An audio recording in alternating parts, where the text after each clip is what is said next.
കേരളത്തിൽ അടുത്ത കാലങ്ങളിലായിട്ട് ഒരു പിന്നെ പുതിയ കീഴ്വഴക്കം ഉണ്ടാക്കിയിട്ടുണ്ടല്ലോ.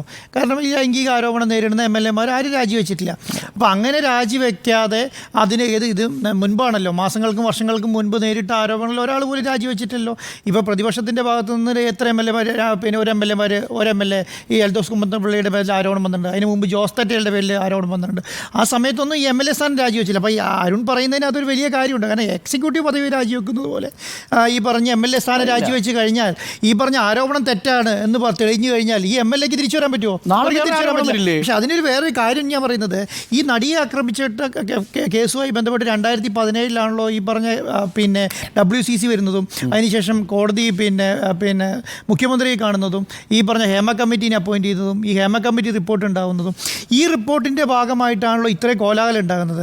ഈ ഹേമ കമ്മിറ്റി തുറന്നുവിട്ട ഭൂതം ഈ പറഞ്ഞ ഈ പറഞ്ഞ മുകേഷിൽ പോയി ഒതുങ്ങുക എന്ന് പറയുന്നത് തന്നെ വലിയൊരു ഭാഗമാണ്. കാരണം ഞാൻ കണ്ടത് ഈ കഴിഞ്ഞ 2-3 ദിവസമായിട്ട് ഹേമ കമ്മിറ്റീനെ കുറിച്ചിട്ട് ഇവിടുത്തെ ഒരു മാധ്യമങ്ങളും ചർച്ചയില്ലെന്നല്ല ഞാൻ പറയുന്നത്. ചർച്ചകളും കാര്യങ്ങളും എല്ലാം ഈ പറഞ്ഞ മുകേഷിൽ ഒതുങ്ങുകയാണ്. ഞാൻ പറയുന്നത് അങ്ങനെയാണെങ്കിൽ നിങ്ങൾ ഈ പറഞ്ഞ സിദ്ദിഖിൻ്റെ എതിരെ 16 ആരോപണങ്ങൾ നിൽക്കുന്നുണ്ടല്ലോ. ഇപ്പോൾ ഹേമ കമ്മിറ്റിയാണ് എൻ്റെ കോഴ്സാണ് മെയിൻ കണ്ടൻറ്റെങ്കിൽ ഈ പറഞ്ഞ 16 ആരോപണങ്ങളും എടുത്ത് ചർച്ച ചെയ്യുകയും അതിൻ്റെ ഭാഗമായി പോവുകയും ചെയ്യുന്നില്ല. പക്ഷേ ഇന്നത്തെ പ്രതിപക്ഷത്തിൻ്റെ ആണെങ്കിലും BJP-യുടെ ആണെങ്കിലും ഈ പറഞ്ഞ പിന്നെ ഇടതുപക്ഷത്തിൻ്റെ ഭാഗമായി ഇരുന്നവർ പോലും പറയുന്നത് ഈ മുകേഷിലേക്ക് ഒതുങ്ങുക എന്ന് പറയുന്നത് ഈ ഹേമ കമ്മിറ്റീനെ പിന്നെ അതിൻ്റെ എന്താണോ അതിൻ്റെ വിശാലത, അതിൻ്റെ കണ്ടൻറ്റ് അതിനെ ബാധിക്കുമെന്നാണ് ഞാൻ വിശ്വസിക്കുന്നത്. പക്ഷേ ഒരു കാര്യം കൂടെ ഞാൻ പറഞ്ഞുതരാം. ഈ കീഴ്വഴക്കം എന്ന് പറയുന്നത് ഒരു പിന്നെ മുകേഷിനെ രാജിവെച്ച് പുറത്താക്കിയാൽ ഈ പറഞ്ഞ ധാർമ്മികത തിരിച്ചുപിടിക്കും എന്നൊന്നും ഞാൻ വിശ്വസിക്കുന്നില്ല. അത് സർക്കാരിൻ്റെ ഭാഗത്തുനിന്നും അങ്ങനെ ഒരു ധാർമ്മികത നിലപാടൊന്നും ഇപ്പോൾ തൽക്കാലം എടുക്കാൻ പോകുന്നില്ല. പക്ഷേ ഇതൊക്കെ 2 വർഷം കഴിഞ്ഞ് സർക്കാർ തിരിച്ചു വരുമോ വരില്ലയോ എന്നുള്ളതിൽ ബാധിക്കുന്ന കാര്യമാണ് എന്ന് ഇപ്പോൾ സർക്കാർ വിചാരിച്ചിട്ടുണ്ടാവില്ല. അതുകൊണ്ടായിരിക്കും അങ്ങനെ ഒരു ചിന്താഗതി. കാരണം സജി ചെറിയാൻ്റെയൊക്കെ ഇന്നത്തെ പ്രതികരണം എന്ന് പറയുന്നത് അങ്ങനെ ഒരു മൈൻഡ് സെറ്റേ ഇല്ല. ഞങ്ങളുടെ ധാർമ്മികത രാജിവെക്കണോ എന്നുള്ളതൊന്നുമില്ല. പക്ഷേ ഒരു കാര്യം ശരിയാണ്, ഈ പറഞ്ഞ നയരൂപീകരണ സമിതിയിലും മുകേഷ് അംഗമാണെങ്കിൽ ഈ പറഞ്ഞ ധാർമ്മികത വലിയ എത്രയും പെട്ടെന്ന് അദ്ദേഹം രാജിവെച്ച് അദ്ദേഹം തന്നെ ഇത് പറയേണ്ടതാണ്. ഞാൻ രാജിവെച്ച് മാറി നിൽക്കാൻ തയ്യാറാണ് എന്നെങ്കിലും അറ്റ്ലീസ്റ്റ് പറഞ്ഞിട്ട് അതിനുശേഷം കോടതി വിധി. കാരണം ഞാൻ പറയുന്നത് ഇപ്പം നോട്ട് അറസ്റ്റ് പറഞ്ഞല്ലോ. സാധാരണ ഈ പറഞ്ഞ പിന്നെ 371 വകുപ്പും 354 വകുപ്പും ഒന്നും ഇടുന്ന സമയത്ത് സാധാരണ ബെയിൽ അങ്ങനെ നോട്ട് അറസ്റ്റ് പറയാറില്ല കോടതി. കാരണം അങ്ങനത്തെ കേസുകൾ സാധാരണ നമ്മൾ കാണുന്നത് അങ്ങനെയാണല്ലോ. പക്ഷേ ഇന്നെന്താ സംഭവിച്ചത്? നോട്ട് അറസ്റ്റ് 5 ദിവസത്തേക്ക് നോട്ട് അറസ്റ്റ് പറഞ്ഞു. അതിൻ്റെ കാരണം എന്താണ്? ഈ പറഞ്ഞ മുകേഷ് മുൻപോട്ട് വെച്ച വാദങ്ങളിൽ എന്തൊക്കെയോ കഴമ്പുണ്ടെന്ന് കോടതി തോന്നിക്കൊണ്ടാണ് തൽക്കാലം 5 ദിവസത്തേക്ക് അറസ്റ്റ് ചെയ്യരുത് എന്ന് പറയാനുള്ള കാരണം.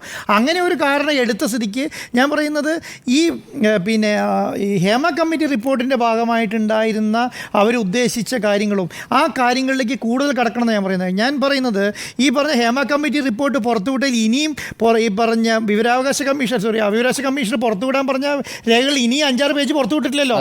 അത് പുറത്തുവിടാൻ ആദ്യമേ ഒരു ധാർമ്മികത കാണിക്കണം. അതിൻ്റെ അകത്ത് എന്താ എഴുതി വെച്ചിരിക്കുന്നത് നമുക്കറിയണ്ടേ, അതിൻ്റെ ഭാഗങ്ങൾ അറിയണ്ടേ. ബാക്കി 53 പേരുടെ മൊഴി അതിൻ്റെ അകത്ത് വെച്ചിട്ട് ഇപ്പോഴും അടങ്ങിയിരിച്ചുകൊണ്ടിരിക്കുകയാണ്. അതിൻ്റെ ഭാഗത്തെന്താ? കാരണം അതും ഈ പറഞ്ഞ ലൈംഗിക ആരോപണം, ഈ പറഞ്ഞ ഡ്രഗ്സും, ഈ പറഞ്ഞ ചൂഷണങ്ങളും, ഈ പറഞ്ഞ സിനിമാലോകത്ത് നടക്കുന്ന പ്രശ്നങ്ങളെയും എല്ലാം ഇപ്പോഴും ഒരു റൂമിൽ ഒരു പിന്നെ ബോക്സിൽ അടച്ചു വെച്ചിരിക്കുകയാണല്ലോ. അത് പുറത്തേക്ക് വന്നിട്ടില്ലല്ലോ. അപ്പോൾ അങ്ങനെയുള്ള കാര്യങ്ങളും കൂടെ പുറത്തേക്ക് വരാനുള്ള ചർച്ചകൾ പ്രതിപക്ഷത്തിൻ്റെ ഭാഗത്തുനിന്ന് ഇന്ന് ഞാൻ പ്രതിപക്ഷ നേതാവിൻ്റെ സംസാരത്തിൽ നിന്ന് പറയുന്നത് അവർക്ക് ഉചിതമാണെങ്കിൽ രാജിവെക്കാനുള്ള ഒരു മൈൻഡ് സെറ്റ് ഉണ്ട് എന്നുള്ള നിലയ്ക്കാണ് പറയുന്നത്. അങ്ങനെ ഒരു പ്രതിപക്ഷ നേതാവ് പറയുന്നതിന് കാരണം എന്താ? രാജിവെച്ചിലും കുഴപ്പമില്ല എന്നുള്ളതാണ്. മഹിളാ മോർച്ചേനെയും യൂത്ത് കോൺഗ്രസിനെയും അടിയുണ്ടാക്കി പിന്നെ സമരം ചെയ്യാൻ പറഞ്ഞു വിടുന്നതിനെങ്കിലും എത്രയോ ആർജവത്തോടു കൂടി വേണമെങ്കിൽ പിന്നെ ഈ പറഞ്ഞ പ്രതിപക്ഷത്തിന് പറഞ്ഞുകൂടെ മുകേഷ് രാജിവെക്കണം. അങ്ങനെ ഒരു വാക്ക് പ്രതിപക്ഷ നേതാവിൻ്റെ അടുത്തുനിന്നോ പ്രതിപക്ഷ നേതാക്കന്മാരുടെ ഭാഗത്തുനിന്നോ നമ്മൾ കേട്ടോ? അത് കേട്ടിട്ടില്ല എന്നുള്ളതാണ്. അപ്പം ഈ പറഞ്ഞ ഒരു ധാർമ്മികത അവർ ഈ നേരത്തെ ഈ കീഴ്വഴക്കം ഇങ്ങനെ കണ്ടിന്യൂ ചെയ്ത് വരുന്നത് ഒരു പാലാണല്ലോ. ആ പാലത്തിൻ്റെ ഭാഗമായി നിൽക്കുകയാണിപ്പോൾ. അപ്പോൾ ഞാൻ പറയുന്നത് ഇപ്പം ഈ കേസിൻ്റെ കാര്യത്തിൽ ഞാൻ കാണുന്ന ഏറ്റവും വലിയൊരു പ്രശ്നം എന്ന് പറയുന്നത് ഈ പറഞ്ഞ ആരോപണമെല്ലാം 10, 15, 20 വർഷം പുറയിലാണെന്നുള്ളതാണെന്നേ. ഈ പറഞ്ഞ നടിയെ ആക്രമിച്ച കേസ് 2017 1 വർഷം മുന്നേ വരെയുള്ളതാണെങ്കിൽ കൂടെ എന്തെങ്കിലുമൊക്കെ നമുക്ക് പറയാം. ഇത് പറയുന്നത് 15 വർഷത്തെയും 10 വർഷത്തെയും മുൻപുള്ള കാര്യങ്ങളാണ്. അപ്പോൾ അതിൻ്റെ തെളിവുകളും അതിൻ്റെ ആരോപണങ്ങളും കോടതിയിൽ തെളിയിക്കുക എന്ന് പറയുന്നത് വളരെ ബുദ്ധിമുട്ടുള്ള കാര്യമാണ്. പക്ഷേ അരുൺ പറഞ്ഞതുപോലെ ഈ പറഞ്ഞ റിപ്പോർട്ട് പുറത്തു വന്നതിന് ശേഷം എന്താണ് ഈ പറഞ്ഞ ആരോപണം പറയാനുള്ളവർക്കൊരു ധൈര്യം വന്നു എന്നുള്ളതാണ്. ആ ധൈര്യത്തിൽ കുറച്ചാളെങ്കിലും ഇതൊരു മുതലെടുപ്പിന് വേണ്ടി ഉപയോഗിക്കുന്നുണ്ടോ എന്നുള്ളത്. നമ്മുടെ ചർച്ചയിൽ തന്നെ ഇറങ്ങിപ്പോയ ആൾക്കാരില്ലേ, നമ്മുടെ ചർച്ചയിൽ തന്നെ ചോദ്യത്തിന് മറുപടി പറയാൻ പറ്റാത്ത ആൾക്കാരുണ്ടല്ലോ. അവരെ നമ്മൾ എങ്ങനെ കാണാൻ പറ്റും? അങ്ങനെ ഒരാളെങ്കിലും ഉണ്ടെങ്കിൽ ഈ പറഞ്ഞ ഈ ഹേമ കമ്മിറ്റി റിപ്പോർട്ടിൻ്റെ കോഴ്സിനെ ബാധിക്കില്ലേ? ഒരാളെങ്കിലും അതിനകത്ത് അങ്ങനെ പറഞ്ഞിട്ടുണ്ടെങ്കിൽ അതിനെ നമ്മൾ അഡ്രസ്സ് ചെയ്യാതെ പോരുത്. അങ്ങനെ ഏതെങ്കിലും ഒരു വിഭാഗം, ഏതെങ്കിലും ഒരാൾ, ഏതെങ്കിലും ഒരു സംവിധാനം ഇതിനെതിരെ തിരിയുന്നുണ്ടോ എന്ന് ചിന്തിക്കേണ്ട കാര്യമുണ്ട്. അതുകൊണ്ട് മാത്രമാണ് ഞാൻ പറഞ്ഞത്, ഈ പറഞ്ഞ മുകേഷിൻ്റെ രാജിയിലേക്ക് മാത്രമല്ല, ഹേമ കമ്മിറ്റി റിപ്പോർട്ട് പുറത്തു വന്നതിന് ശേഷം ഈ പറഞ്ഞ കേരളത്തിലെ പ്രതിപക്ഷ സംഘടനകളും പ്രതിപക്ഷ പാർട്ടികളും ഈ പറഞ്ഞ സിനിമാ ലോകത്ത് അല്ലാതെ പ്രവർത്തിക്കുന്നവർ, ഇപ്പം അമ്മ സംഘടനേനെ മാത്രമാണല്ലോ ഈ പറഞ്ഞ നടീനടന്മാർ മാത്രമാണോ ഈ സിനിമയായിട്ട് ബന്ധപ്പെട്ടിട്ടുള്ളൂ? എനിക്ക് മനസ്സിലാവുന്നില്ല. ഈ പറഞ്ഞ ബാക്കിയുള്ള ഒരു സംഘടനയും പുറകെ ആരും പോകുന്നില്ലല്ലോ. എന്തുകൊണ്ടത് പോകാത്തത്? ഫെഫ്കാന് പുറകെ ആരും പോകുന്നില്ലല്ലോ. ഫെഫ്കാൻ്റെ കീഴിൽ 21 സംഘടനകളുണ്ടല്ലോ, ആരും പോകുന്നില്ലല്ലോ. അപ്പോൾ ഇതിൻ്റെ ഒന്നും പുറകെ പോകാത്തതിന് കാരണം എന്താണ്? ഈ പറഞ്ഞ അവിടെയുള്ള നേതൃത്വം മാറണം എന്ന് പറയാത്തത് എന്താണ്? ഈ പറഞ്ഞ നടീനടന്മാരെ കൊണ്ടു നടന്ന, അല്ലെങ്കിൽ ഈ നടീനടന്മാരെ വെച്ച് അഭിനയിച്ച ഡയറക്ടർമാരുടെ സംഘടനയിലേക്ക് അവർക്ക് ഉത്തരവാദിത്വമില്ല ഇതിന് മേലെ? ഇത് വെച്ച് പ്രൊഡ്യൂസ് ചെയ്ത പ്രൊഡ്യൂസർമാർക്കില്ലേ ഉത്തരവാദിത്വം? ഇത് ഈ നടന്മാർ മാത്രമേ ഉള്ളൂ? ഇത് ഈ ലൈംഗിക ചൂഷണം മാത്രമായി ഒതുക്കാനാണോ ഇതിൻ്റെ പ്ലാൻ? അപ്പോൾ ഇങ്ങനെയല്ലാതെ ഇതിന് വലിയ ഇത് സത്യം പറഞ്ഞപ്പോൾ എന്താ നടക്കുന്നതെന്നറിയോ? ഗവൺമെൻറ് മിണ്ടുന്നില്ല, പ്രതിപക്ഷം മിണ്ടുന്നില്ല. കുറേ നമ്മളെല്ലാവരും, ആ മാധ്യമങ്ങളെല്ലാവരും ഈ സിനിമാ നടന്മാരുടെയും നടിമാരുടെയും പുറകിൽ നിങ്ങൾക്ക് എന്തെങ്കിലും പറയാനുണ്ടോ, അല്ലെങ്കിൽ നിങ്ങൾ എന്തെങ്കിലും പറയുന്നത് ഞങ്ങളെടുത്ത് കൊടുക്കണോ എന്ന് നോക്കി നടക്കുകയാണ്. ഇപ്പോൾ അത് നമ്മൾ കൊടുത്തുകൊണ്ടിരിക്കുകയാണ്.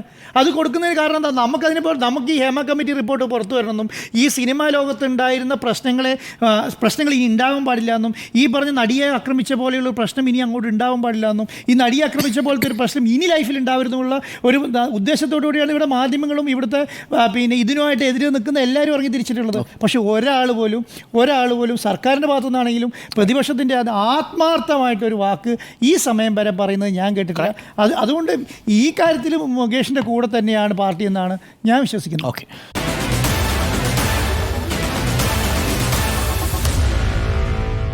Meet the editors.